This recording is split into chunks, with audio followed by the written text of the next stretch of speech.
Tamil screen review நண்பர்கள் அனைவருக்கும் என்னுடைய இனிய வணக்கம். ஹே விளம்பிய வருடம் கார்த்திகை மாதம் 29ஆம் தேதி 15/12/2017 வெள்ளிக்கிழமை பகல் 2:44 சனி பகவான் விருச்சிக ராசியிலிருந்து தனுசு ராசிக்கு பயிற்சி அடைகிறார்.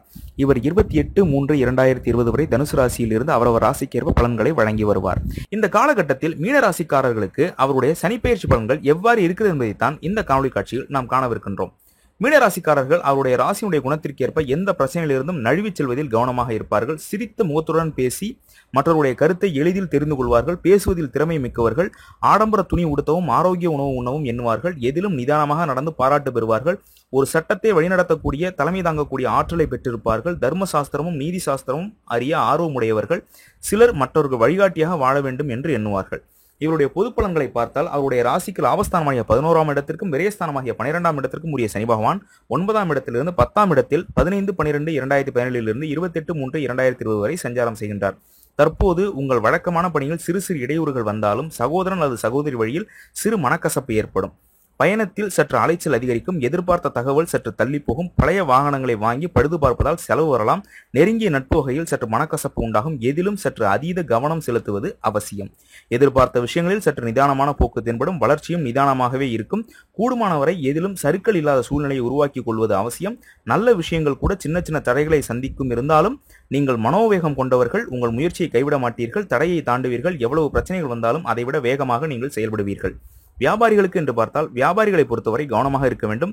போட்டிகள் அதிகமாகும். பணப்பற்றாக்குறை ஏற்படலாம். வாடிக்கையாளரிடம் மென்மையான போக்கு அவசியம். ஏற்கனவே உங்களுக்கு என்று ஒரு அந்தஸ்தை உருவாக்கி வைத்திருப்பீர்கள். அந்த அந்தஸ்துக்கு தக்கபடி சில விஷயங்களை கையாள வேண்டி வரும். சுறுசுறுப்பாக இருந்தாலும் சற்று மனக்குழப்பமும் சிறு கவலையும் தடைகளை ஏற்படுத்தும். சில நேரங்களில் வியாபாரத்தை விட்டுவிட்டு நண்பர்களுக்கு உதவி செய்ய அலைய நேரலாம். அதனால் பணவிரயமும் நேர விரயமும் உண்டாகும் என்பதை புரிந்து கொள்ளுங்கள். அரசாங்க விஷயங்களில் அதிக கவனம் தேவை. செலவை கட்டுப்படுத்துவது அவசியம். எது எப்படி இருந்தாலும் தெய்வ அருளால் எதிலும் மீண்டு வருவீர்கள். உத்தியோகஸ்தர்களுக்கு பரபரப்பாக இருந்தாலும் ஓஹோ என்று சொல்ல சாத்தியமில்லை. மறைமுக அல்லது நேரடியான சின்ன சின்ன தடைகளை சந்திக்க நேரலாம். சில நேரங்களில் எரிச்சலும் உண்டாகலாம். ஏமாற்றங்களை கண்டு அஞ்சாமல் தன்னம்பிக்கையுடன் உற்சாகத்துடன் செயல்படுங்கள். உயரத்தை நோக்கி தானே செல்வீர்கள். ஊழியர்களின் போக்கு கூட எதிர்பார்த்தபடி இராது. சரியான நேரத்தில் முக்கியமானவர்களின் சந்திப்பு தள்ளி போகும். அதிகாரிகளின் போக்கு ஆதரவு தருவதாக இல்லாமல் இருக்கும். குடும்பத்தினர்களுக்கு என்று பார்த்தால் குடும்பத்தில் சின்ன சின்ன சச்சரவுகளை சந்திக்க நேரும். சில முறைகளை வெளிப்படையாக கேட்பதால் குழப்பங்களை சந்திக்க நேரலாம்.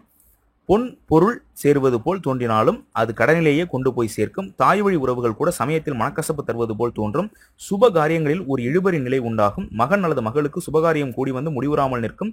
செலவுகள் சமயத்தில் சங்கடப்படுத்தும். மற்றவர்களின் ஒத்துழைப்பை எதிர்பார்க்க நேரலாம். பெண்களுக்கென்று பிரத்யேகமாக பார்த்தால் வழக்கமான சூழ்நிலையில் பெரிய மாறுதல் முயற்சிகளில் நல்ல பெயர் வாங்க சற்று போட்டி போட வேண்டி வரும். உத்தியோகத்தில் இருக்கும் பெண்களுக்கு அலைச்சல்கள் அதிகரிக்கும். வேலை பொழுவால் சலிப்பு உண்டாகும். ஆரோக்கியம் சற்று தொல்லை தரக்கூடியதாக இருக்கும். மருத்துவ செலவுகள் மன நிம்மதியை குறைக்கும். கணவன் மனைவி இடையே தற்போது விட்டுக் கொடுத்தல் அவசியமாகும். பூர்வீக சொத்து சம்பந்தமான விஷயத்தில் தற்போது இடுபறியாக இருக்கும். கடைத்துறையினருக்கு என்று பார்த்தால் செல்வாக்கு உயர்வு போல் தோன்றினாலும் வருமானம் வழக்கம் போல்தான் இருக்கும். தேவையற்ற செலவுகள் திகைக்க வைக்கும். நண்பர்கள் செலவுக்கு காரணமாக அமைவார்கள். ஆனால் சரியான நேரத்தில் விலகியே இருப்பார்கள். நெருங்கிய உறவினர்களும் உதவி கேட்டு வந்து சற்று அன்பு தொல்லை கொடுப்பார்கள். தொழில் ரீதியான போட்டிகளையும் சமாளிக்க வேண்டி வரும். விடாமுயற்சியால் நீங்கள் காரியங்களை சாதித்தாலும் சற்று சலிப்பு தோன்றும். நல்ல விஷயங்கள் தேக்க நிலையிலேயே இருக்கும். மாணவ மாணவிகளுக்கு என்று பார்த்தால் எதிலும் நிதானம் இல்லாவிட்டால் வம்பை விலை கொடுத்து வாங்குவது போல் சில செயல்கள் நடக்கும். உயர்கல்வியில் மறைமுக தடைகள் தோன்ற வாய்ப்புண்டு. வாகனங்களை தொலைத்துவிட்டு அலைய நேரலாம். பக்குவமான போக்கு தற்போது தேவை. எதிலும் பட்டுப்படாமல் இருப்பதே தற்போது நல்லது. போட்டி பந்தயங்கள் சந்தோஷத்தை கொடுத்தாலும் தற்போது பெரிய வெற்றியை தராது. கல்வியில் அதிக கவனம் செலுத்துவது நல்லது. உயர்கல்விக்காகவும் வெளிநாடு சென்று படிப்பதற்காகவும் எடுத்த முயற்சியில் தடை இருந்தாலும் தொடர்ந்து முயன்று கொண்டிருங்கள். தளர்ச்சி அடைய வேண்டாம். அரசியல்வாதிகளுக்கு என்று பார்த்தால் அரசியல்வாதிகள் பல புதிய பொறுப்புகளை ஏற்க வேண்டியிருக்கும். சிலர் எதிர்ப்புகளை சமாளிக்க வேண்டி வரும். பெரிய தலைவர்களை சந்திக்க வேண்டி வந்தாலும் லாபம் குறைவாகவே இருக்கும். சில விஷயங்களை சாதிக்க அதிக முயற்சி தேவைப்படும். நமக்கு மிக வேண்டியவர்களே நமக்கு போட்டியாக அமைவார்கள். சில நல்ல சந்திப்புகள் தள்ளிக்கொண்டே போகும். பிரயாணங்களில் ஓரளவு நிம்மதி கிடைக்கும். பகையை முறியடிக்க புதிய திட்டங்கள் தீட்டுவீர்கள். பரிசுகளோ புகழோ தேடி வந்தாலும் நீங்கள் எதிர்பார்க்கும் வெற்றியை அடைய பொறுமை காக்க வேண்டி வரலாம். சனீஸ்வர பகவானின் வக்ரகால பலன்கள் 25/4/2018 முதல் 21/8/2018 வரையிலும், அதன் பின் 8/5/2019 முதல் 3/8/2019 வரையிலும் சனீஸ்வர பகவான் வக்ரகதியில் சஞ்சரிப்பார். இந்த காலகட்டத்தில் பூரட்டாதி 4ஆம் பாகத்தில் பிறந்தவர்களுக்கு முன்னேற்றமான நிலையை காணக்கூடும். தொழில் வளர்ச்சியை சிலர் காணக்கூடும். பயணங்களால் மிகுதியால் உடல் அசதி ஏற்படும். பேச்சு சாமர்த்தியம் சிலருக்கு பெரும் முன்னேற்றத்தை தரக்கூடும். வீடு நிலம் வாகனங்களின் மூலம் வருமானம் கிட்டக்கூடும். பணப்புழக்கம் தொடர்பான துறைகளில் பணியாற்றுவோர் முன்னேற்றம் காண்பீர்கள். யாருக்கும் கடன் தராதீர்கள். ஜாமீன் கையெழுத்து போட்டு வாங்கியும் தராதீர்கள். பித்த நோய்கள் ஏற்பட்டு குணமாகும். உத்திரட்டாதி நட்சத்திரத்தில் பிறந்தவர்களுக்கு கணவன் மனைவியிடையே அவ்வப்போது சிறு சிறு மனக்கசப்புகள் தோன்றி மறையும். மகன் வழியில் சில சிக்கல்கள் தோன்றக்கூடும். செய்தொழிலில் மேன்மை காண இடம் உண்டு. வெளியூர் பயணங்களை மேற்கொள்ள நேரும். உடல் நலத்தில் குறைபாடு இராது. சுப நிகழ்ச்சிகள் நடைபெற தடங்கள் உண்டு. பெண்கள் பொன் நகைகள் வாங்கி பூரிப்படைய வழி உண்டு. ரேவதி நட்சத்திரத்தில் பிறந்தவர்களுக்கு குடும்ப உறவு மேன்மை அடையும்.